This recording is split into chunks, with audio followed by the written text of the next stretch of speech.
नमस्ते बच्चों, मैं महेश डी पतंगे आप सभी को हिंदी कक्षा के सभी 10वीं कक्षा के छात्र और छात्राओं को हार्दिक स्वागत करता हूं इस ऑनलाइन क्लासेस में।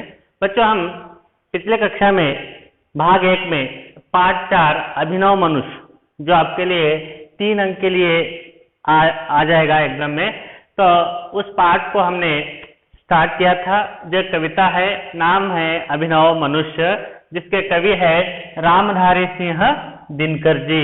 जो हमने भाग 1 में अब तक क्या क्या पढ़ा है, थोड़ा सा मैं उसको रिवीजन करना चाहता हूँ। भाग 1 में हमने कविता का आशय पढ़ा था कि इस कविता से आपको क्या सीख मिलती है।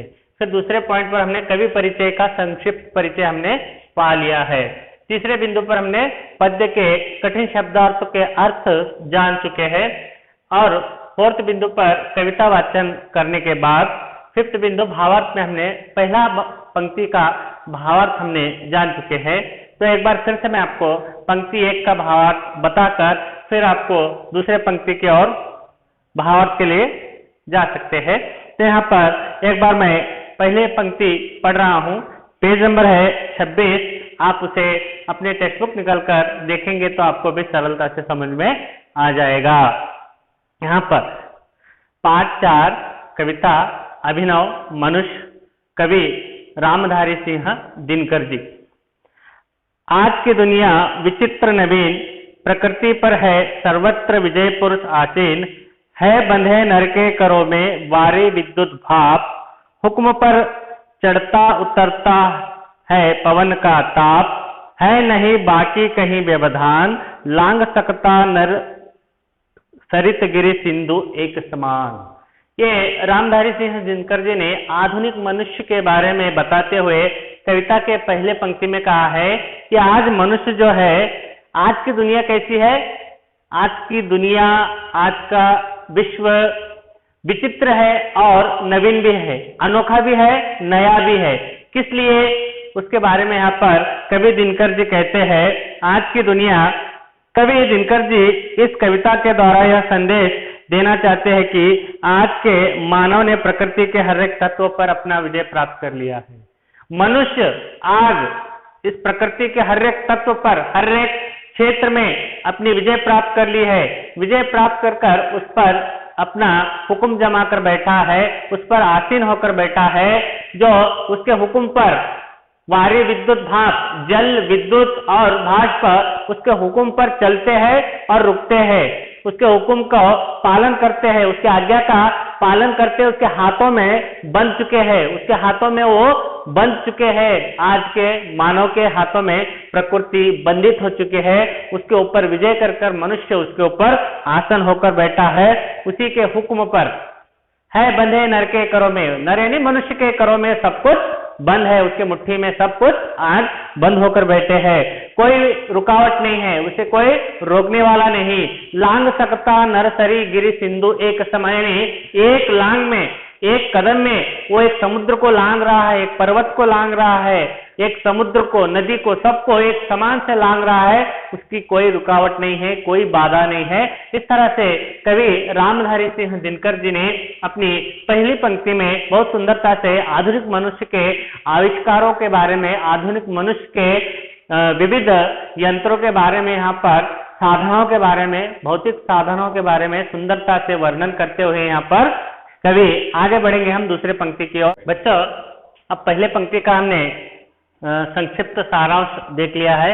अब हम दूसरे पंक्ति के भावार्थ की ओर बढ़ते हैं, जिसका मैं अब वाचन कर आपको एक एक इसको समझा दूंगा। आप अपने टेक्स्ट बुक में देख लीजिए। दूसरी पंक्ति रामधारी सिंह दिनकर जी ने कविता में लिखते हैं, यह मनुज जिसका गगन में जा रहा है यान, कांपते जिसके करों को देखकर परमाणु। यह मनुज जो सृष्टि का श्रृंगार, ज्ञान का विज्ञान का आलोक का आगार। व्योम से पाताल तक सब कुछ है इसे ज्ञेय, पर ना यह परिचय मनुज का, यह ना उसका श्रेय। और एक बार पढ़ रहा हूं, यह मनुज जिसका गगन में जा रहा है यान, कांपते जिसके करों को देखकर परमाणु। यह मनुज जो सृष्टि का श्रृंगार, ज्ञान का विज्ञान का आलोक का आगार। व्योम से पाताल तक सब कुछ है इसे ज्ञेय, पर ना यह परिचय मनुज का, यह ना उसका श्रेय। ये हमने दूसरी पंक्ति का वाचन किया। अब एक एक शब्द का अर्थ मैं यहां पर समझाऊंगा। यह मनुज यानी आज का मानव, आज का इंसान, जिसका गगन, गगन का मतलब बच्चों आकाश या आसमान, आप लिख ले सकते हो वहां पर, गगन का मतलब आकाश या आसमान। गगन में जा रहा है यान, यान का मतलब होता है विमान, यान का मतलब विमान। कांपते जिसके करों को देखकर परमाणु, जिसके हाथों को, करों का मतलब हाथ, हस्त, करों का मतलब क्या होता है, हाथों को देखकर परमाणु, परमाणु यानी बम, अस्त्र है एक। परमाणु क्या है, परमाणु बम का नाम सुना है ना आपने, अस्त्र है एक बम है जो युद्ध में प्रयोग किया जाता है, परमाणु उसे कहा जाता है। तो उसके हाथों को, उस परमाणु को देखकर कांप रहे, करों का मतलब हाथ। आगे पंक्ति में यह मनुष्य, यह इंसान जो सृष्टि, सृष्टि का मतलब संसार, दुनिया, विश्व, जगत, पूरे ब्रह्मांड, यह मनुष्य जो सृष्टि का श्रृंगार, यानी इस मनुष्य ने सृष्टि का श्रृंगार किया है। श्रृंगार का मतलब अलंकार, इस दुनिया को खूबसूरती से उसने सजाया है। श्रृंगार का मतलब अलंकार करना या सजाना। ज्ञान बुद्धि का, विज्ञान साइंस, विज्ञान, आलोक प्रकाश, आलोक का मतलब बच्चों प्रकाश होता है। आगार का मतलब घर होता है और खजाना भी होता है, घर या खजाना भी होता है। व्योम का मतलब होता है आकाश या गगन या आसमान। व्योम का मतलब बच्चों आकाश या गगन या आसमान हो सकता है। पाताल का मतलब धरती के नीचे की सतह, यानी धरती का भूगर्भ जिसे बोलते हैं, धरती का तल, जो हम कभी धरती के अंदर नहीं गए, लेकिन वो धरती के नीचे की दुनिया को क्या बोलते हैं, या जगह को पाताल कहते हैं। तक सब कुछ है इसे ज्ञेय, ज्ञेय का मतलब यहाँ पर जानकारी होता है, ज्ञेय का मतलब जानकारी प्राप्त करना होता है। पर ना यह परिचय, परिचय नहीं इंट्रोडक्शन उसका, परिचय मनुष्य का, ना उसका श्रेय, श्रेय का मतलब होता है कीर्ति या यश, श्रेय का मतलब कीर्ति या यश होता है। तो अब हम इस पंक्ति को भावार्थ के साथ समझेंगे। तो यहाँ पर कवि कह रहे हैं कि आज का मनुष्य का यान, आज इस प्रस्तुत आधुनिक मनुष्य का यान कहाँ पर जा रहा है, गगन में जा रहा है, आसमान पर जा रहा है। तो आज इंसान चांद तक जाकर पहुंचा है, आज इंसान दूसरों ग्रहों पर भी जाकर बसने का सोच रहा है। जैसे कि चांद पर उसने अपने कदम रखे हैं, वहां पर अपने सैटेलाइट भेजे हैं, दूसरे ग्रहों पर भी वो उतर रहा है। तो इस प्रकार उसकी एक साधना है कि वो आज जमीन से लेकर आसमान तक की उड़ान भर रहा है। जैसे पक्षी आसमान में उड़ते हैं अपने शक्ति द्वारा, तो इंसान अपनी बुद्धि का, शक्ति का प्रयोग कर कर विमान बनाकर उसमें उड़ रहा है, एक पंछी की तरह उड़ रहा है, आसमान तक वो जाकर उड़ रहा है। यह कवि कह रहे हैं, और कह रहे कि कामते जिसके करों को देखकर परमाणु, यानी आज मनुष्य ने अपनी साधना के लिए, अपनी भौतिक सुख के लिए ऐसे साधनों का आविष्कार बनाकर बैठा है जो हमारे लिए खतरनाक हो सकते हैं, जिसमें क्या है, परमाणु। परमाणु एक अस्त्र का नाम है, एक शस्त्र का नाम है, जिसे हम बम कहते हैं, जो युद्ध के समय एक दूसरे देश पर उसे प्रयोग किया जाता है। ऐसे परमाणु का भी वो निर्माण कर कर बैठा है अनजाने में, न जाने उसको कब उसका प्रयोग करे, उसके लिए वो क्या कर रहे हैं, इंसान के हाथ कर कांप रहे हैं, क्योंकि न जाने मनुष्य अपने स्वार्थ के लिए, अपने स्वार्थ सिद्धि के लिए इस परमाणु का कब प्रयोग करे इस दुनिया पर, तो दुनिया नाश के अवनति पर पहुंचे। ऐसा डर भी मनुष्य को कभी यहाँ पर डरते हुए बोल रहे हैं कि जिसके कांपते जिसके करों को देखकर परमाणु, परमाणु को देखकर हाथ कांप रहे कि कहीं इसका गलत इस्तेमाल न हो जाए। तो आज मनुष्य का यान गगन में जा रहा है, मनुष्य आज परमाणु का आविष्कार कर कर बैठा है, जिसको देखकर मनुष्य के हाथ कांप रहे हैं। आगे देखो क्या कहते हैं, यह मनुष्य जो सृष्टि का श्रृंगार, ये जो मनुष्य है दुनिया के सभी बुद्धिजीवियों में सबसे श्रेष्ठ कौन है, सभी प्राणियों में मनुष्य है। इस मनुष्य ने अपनी बुद्धि के जरिए संसार को, इस दुनिया को, इस विश्व को सुंदर दृश्य सुंदर दिखने जैसी दुनिया बनाई है, सृष्टि का श्रृंगार किया है, सृष्टि का अलंकार किया है, किसके जरिए? अपने ज्ञान के जरिए, अपने बुद्धि के बल पर, विज्ञान के जरिए, साइंस के बल पर, आलोक यानी प्रकाश शक्ति के जरिए आगर। तो इंसान किस किस का शक्ति का स्रोत है? ज्ञान का है, विज्ञान का है, प्रकाश का है, आगर, यानी ये सबका खजाना भरा हुआ है इंसान में। ये सबका खजाना इंसान में भरा हुआ है। ऐसे खजाने से वो दुनिया का, सृष्टि का श्रृंगार कर रहा है। कर क्या कर रहा है? योम से लेकर पाताल तक सब कुछ इसे है ज्ञ। योम का मतलब आकाश से लेकर, आसमान से लेकर धरती के नीचे भूगर्भ में क्या क्या है उसकी सभी जानकारी आज मनुष्य के पास है। आज मनुष्य चांद तक जा रहा है, चांद पर अपने कदम रख चुका है, तो वहां पर अनेक ग्रहों के बारे में जानकारी ले रहा है, तो ये उसका श्रेय है, ये उसकी साधना है भौतिक। और पाताल तक, पाताल यानी धरती के गर्भ में कौन कौन से खनिज है उसका शोध भी इंसान कर रहा है, तो ये उसका साधना है। आज देखिए इंसान चांद तक जा रहा है, कुछ ही घंटों में धरती में से पानी बाहर निकाल रहा है बोरवेल के जरिए। अनेक यंत्र ऐसे हैं जो कुछ ही घंटों में हम क्या करते हैं, बोरवेल, उस यंत्र से जमीन के अंदर है तो पानी हम बाहर निकाल रहे हैं। मनुष्य की साधना है। तो आज तक उसने आसमान तक को अपने अंदर कर लिया है, पाताल तक को उसने अपने अंदर, भूगर्भ को भी जानकारी ले रहा है। ये सबकी जानकारी मनुष्य के पास है।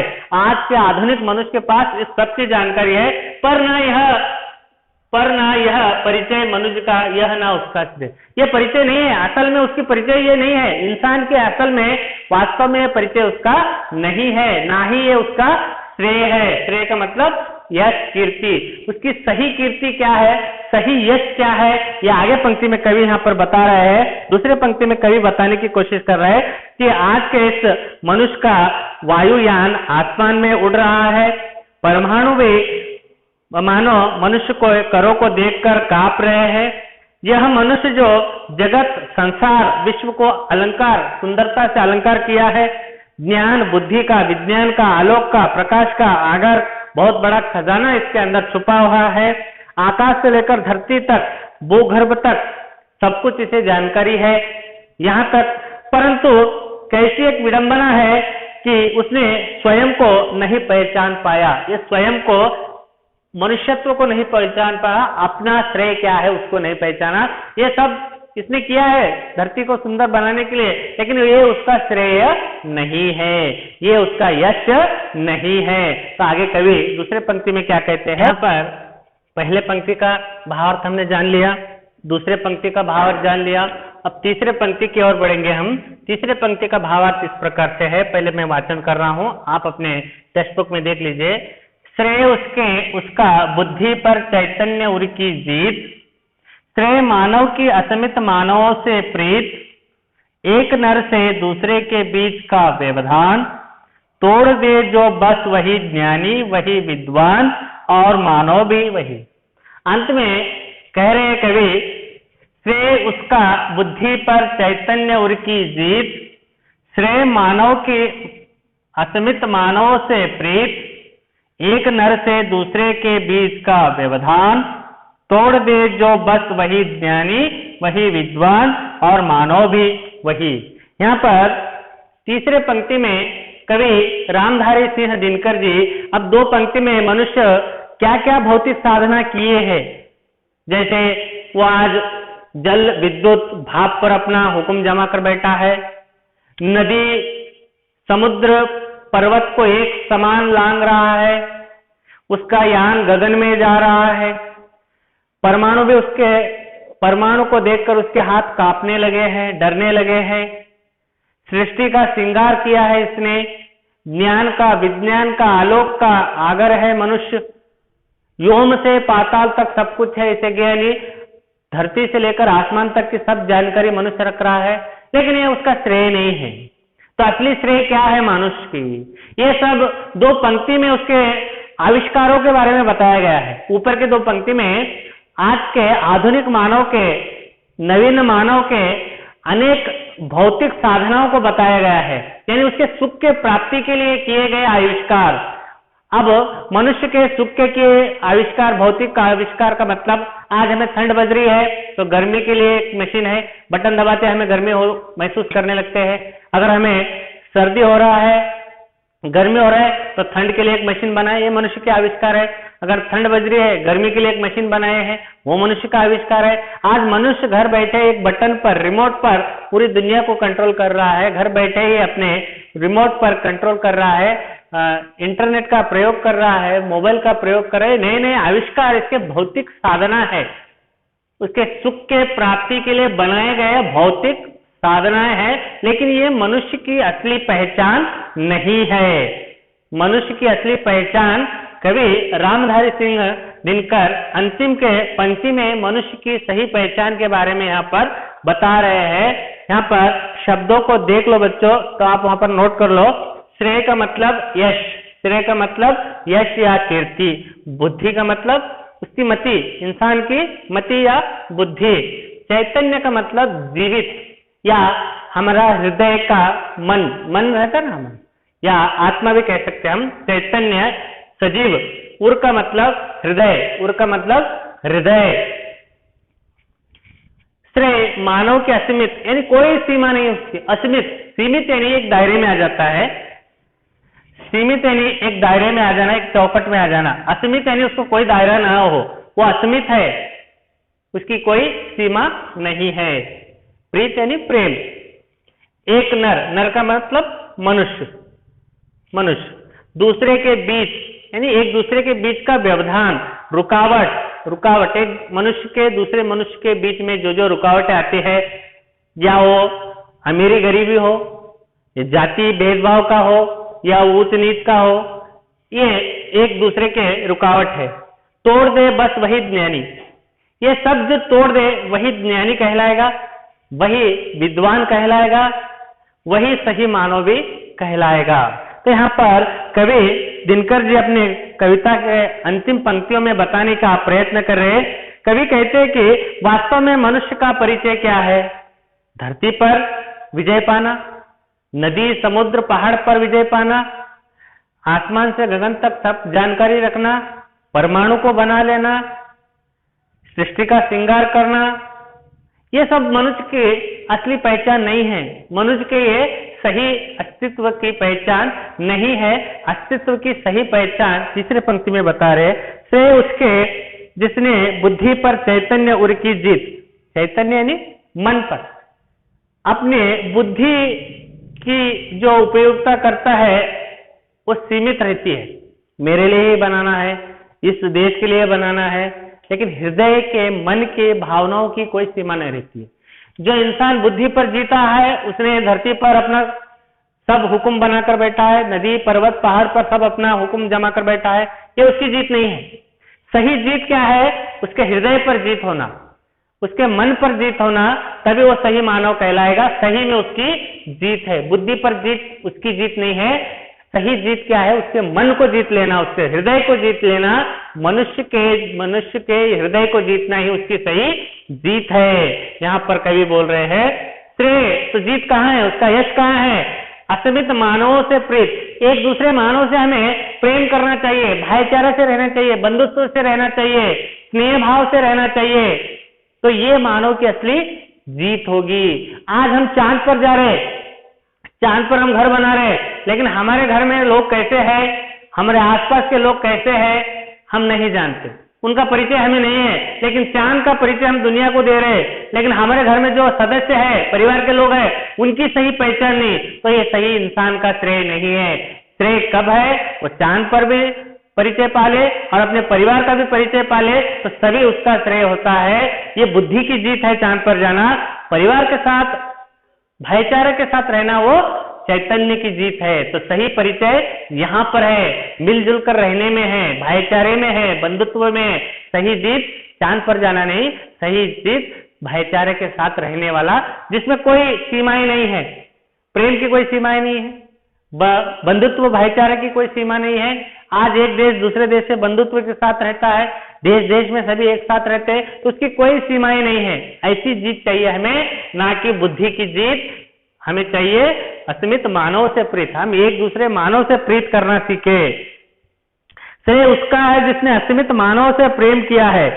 श्रेय उसका है जो एक दूसरे के बीच का बांध तोड़ दिया है, यानी दुश्मनी हो तो दुश्मनी तोड़ दी है, अहंकार है तो अहंकार छोड़ दिया है उसने, कोई भेदभाव है तो भेदभाव को भुलाकर मनुष्य अपने मनुष्यत्व को बनाकर एक दूसरे से भाईचारा के साथ रहना सही मनुष्य कहलाता है। श्रेय उसका है जो एक दूसरे के बीच का बाधा को मिटा दे। वास्तव में वही ज्ञानी है, वही विद्वान है और सच्चा मानव भी वही है जो इंसान को सब इंसान के साथ बिना भेदभाव के मिलजुल कर रहता है। सही में वही ज्ञानी है, सही में वही विद्वान है, सही में वही मनुष्य है। तो आज मनुष्यत्व को छोड़कर अपने सुखों के साधना के लिए नए नए आविष्कार बनाकर कोई मतलब नहीं है। हम हमारे मनुष्यत्व के साथ मिलकर, भाईचारा के साथ मिलकर, बंधुत्व के साथ मिलकर जो मनुष्य रहता है वही मनुष्य क्या है, ज्ञानी भी है, विद्वान भी है और सही मानव भी है। तो हमें उसमें कोई रुकावट नहीं रखनी चाहिए। भाईचारा में, प्रेम में, बंधुत्व में कोई रुकावट, हमें कोई व्यवधान नहीं रखना है, कोई व्यवधान नहीं रखना है, तोड़ देना है सभी हमें नाराजगियों को मिटाकर तोड़ देना है। बस वही ज्ञानी कहलाएगा, वही विद्वान कहलाएगा और वही मानव भी कहलाने के योग्य है। इस तरह से रामधारी सिंह दिनकर जी ने अभिनव मनुष्य को दो प्रकार से वहां पर बताया है। एक अपने भौतिक सुख के लिए साधनाओं को बना रहा है, आविष्कारों को बना रहा है, लेकिन उसे बनाते बनाते बनाते अपने भाईचारा को भूल बैठा है, इंसानियत को भूल बैठा है, प्रेम को भूल बैठा है। तो ये नहीं होना है। तो सही मानव का परिचय इंसानियत, मानवता, भातृत्व, भाईचारा, ये सही मानवता है। आविष्कार तो उसके सुख के लिए बनाया है उसने, तो यहाँ पर वो उसकी बुद्धि की जीत है, हृदय की जीत इसमें है। तो बुद्धि और हृदय की जीत के बारे में यहाँ पर कवि अंतिम पंक्ति में बता रहे हैं। इस प्रकार से हमें इस पंक्ति का आशय इस प्रकार से हम समझा सकते हैं। एक बार फिर से मैं इसे शुरू से लेकर अब तक बताना चाहता हूँ, इसे और एक बार आप ध्यान में रख लीजिए।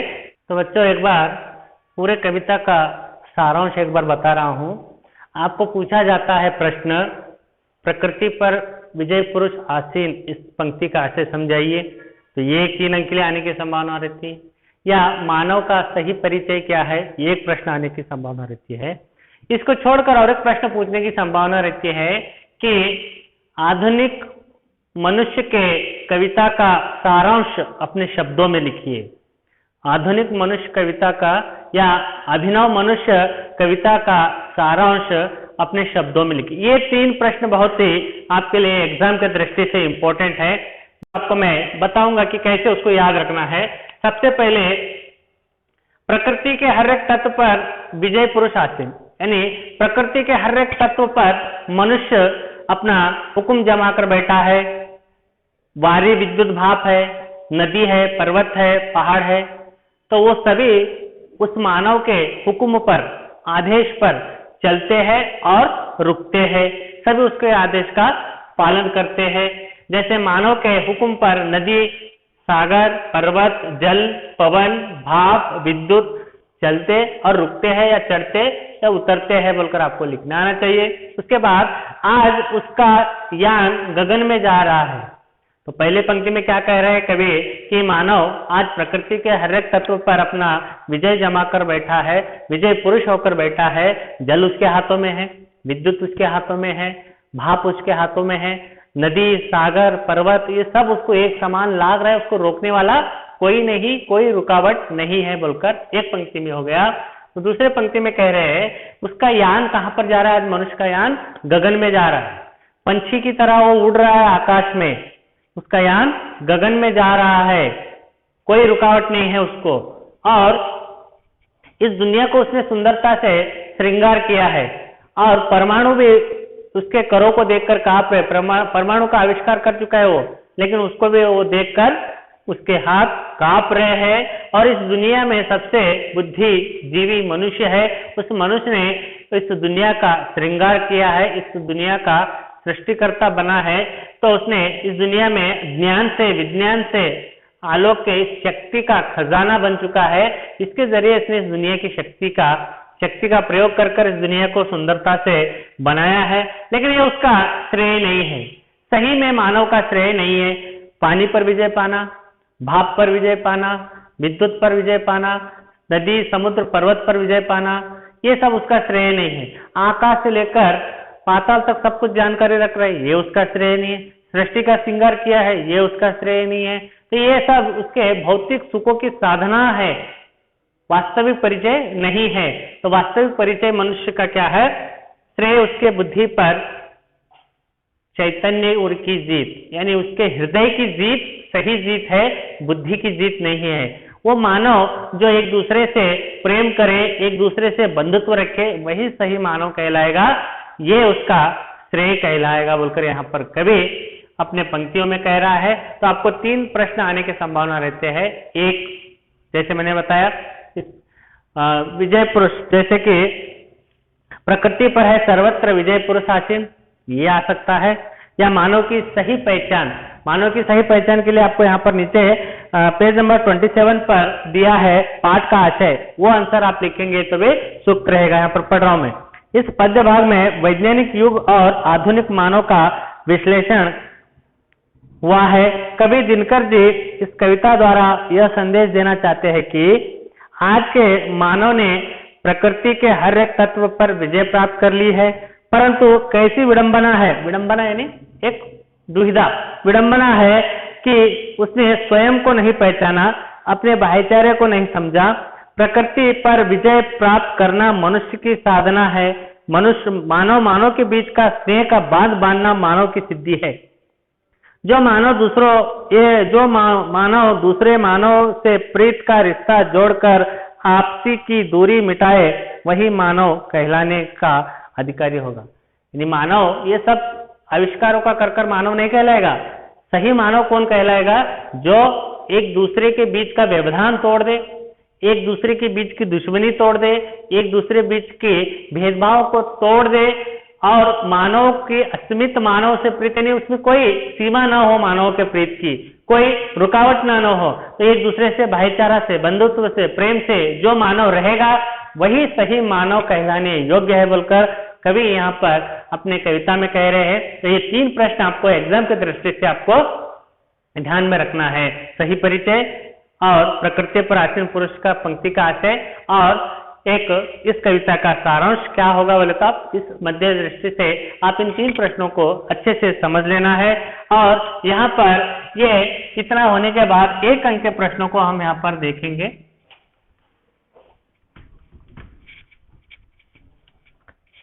एक अंक के प्रश्न आपके पुस्तक में दिए गए बच्चों, पढ़ रहा हूं, उसके सही उत्तर देख लीजिए। आज की दुनिया विचित्र, आज की दुनिया कैसी है? तो आपको इस टाइप से भी प्रश्न पूछ सकता है, या वर्तमान की दुनिया कैसे है बोलकर भी पूछ सकता है प्रश्न। एक बार पिछले एग्जाम में पूछा है वर्तमान की दुनिया कैसी है, यानी आज की दुनिया कैसी है, तो उसका उत्तर होना चाहिए आज की दुनिया विचित्र और नवीन है। तो ये आंसर आना चाहिए। मानव के हुक्म पर क्या चढ़ता और उतरता है? प्रश्न दूसरा है, मानव के हुक्म पर क्या चढ़ता और उतरता है? तो उत्तर है मानव के हुक्म पर पवन का ताप चढ़ता और उतरता है। मानव के हुक्म पर पवन का ताप रुकता भी है और चलता भी है। तीसरा प्रश्न है, परमाणु किसे देखकर कांपते हैं? तीसरा प्रश्न है आपके टेक्स्ट बुक में, परमाणु किसे देखकर कांपते हैं? परमाणु मनुष्य के हाथों को देखकर, परमाणु मनुष्य के हाथों को देखकर कांपते हैं। और यहाँ पर चौथा प्रश्न है, अभिनव मनुष्य कविता के कवि का नाम लिखिए। अभिनव मनुष्य कविता के कवि रामधारी सिंह दिनकर जी है, ये उत्तर आना चाहिए। पांचवा प्रश्न है, आधुनिक पुरुष ने किस पर विजय प्राप्त कर ली है? पांचवा प्रश्न है, आधुनिक पुरुष ने किस पर विजय प्राप्त कर ली है? आधुनिक पुरुष ने प्रकृति पर विजय प्राप्त कर ली है। छठा प्रश्न है, नर किन किन को एक समान लांग सकता है, यानी मनुष्य किन किन को एक समान लांग सकता है बोलकर प्रश्न है छठा। तो उसका उत्तर है नदी, समुद्र, पहाड़, इन सभी को एक समान लांग सकता है। लास्ट प्रश्न है, आज मनुष्य का यान कहाँ जा रहा है? तो आज मनुष्य का यान गगन में जा रहा है। तो बच्चों ये पाठ आपको समझ में आया होगा। तो इस कविता के बारे में आपको कुछ भी प्रश्न हो, कुछ भी डाउट हो, बेझिझक मुझसे प्रश्न कर कर उसका जवाब पा सकते हैं।